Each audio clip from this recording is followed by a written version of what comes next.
Chapter 9. Save us! The bridge must have caved in, cried Annie. They stared at the dried-up stream. Pumice had piled up in huge drifts like snow. We have to get through that stuff to get across, said Jack. He and Annie slid down the bank onto the piles of pumice. They started to move across it. More and more fell.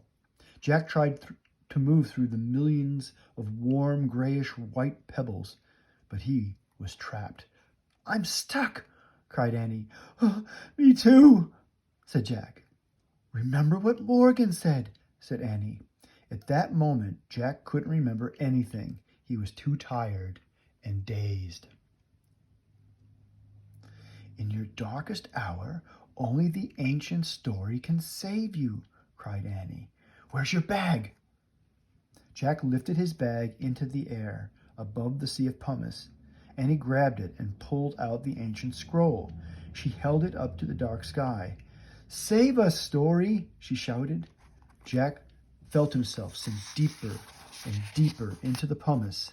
Suddenly he heard a deep voice say, Rise, son. Then someone lifted Jack up into the air. A great flash of fire lit the dusty darkness. In the red light, Jack saw the biggest, strongest man he had ever seen in his life. The man looked like a gladiator, but even bigger than the ones he had seen earlier. He held Jack with one hand and Annie with the other. He placed them both on the other bank of the stream.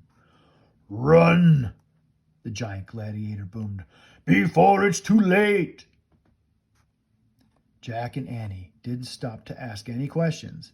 Together they charged through the olive grove. They jumped over fallen branches. They leaped over great cracks in the earth. Finally they came to the tree with the magic treehouse.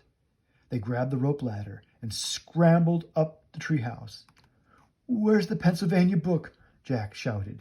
He was too blinded by ash and dust to find the book that always took them home. I've got it, cried Annie. I wish we could go there.